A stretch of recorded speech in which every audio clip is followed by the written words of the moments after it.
Hi guys, Coach Chris here, and today we're going to learn more about how we can load up our hamstrings more effectively. So, to keep things simple, a couple of functions of our hamstrings. So the hamstring group is the muscle behind your thigh. So over here, there's three muscles of it.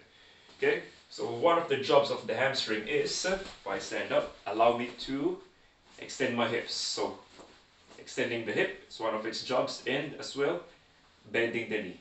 So again, two functions, extending the hip and bending my knee.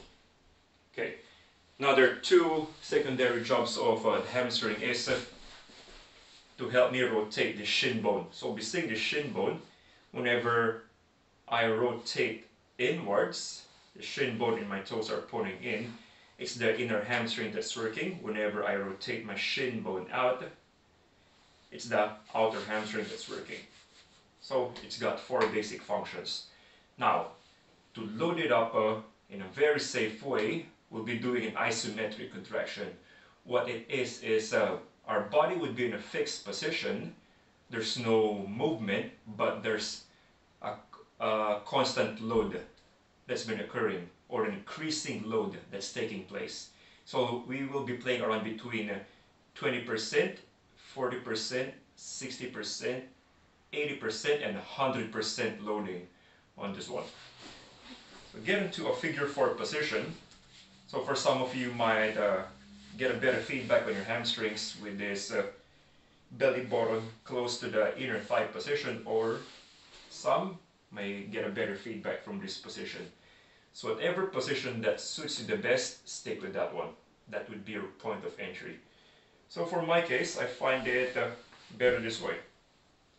If my leg is in front of me, just very close to my belly button.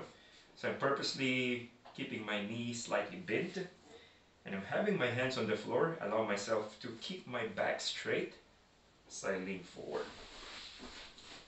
So from that position, it's like leaning forward, you can really feel that hamstring getting a good stretch.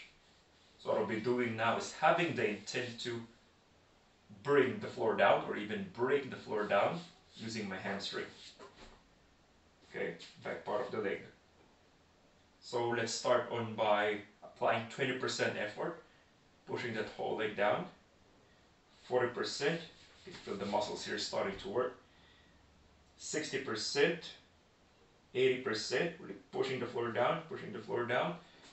100%, hardest and safest, making sure that you can still breathe, constantly pushing down. Breathing in, holding it there for 5, 4, 3, 2, 1, and relax. Okay, so that's one set of that isometric contraction. I would suggest you to do at least 2 sets to get the most out of this movement. Okay, so give this one a shot. Let me know what you think.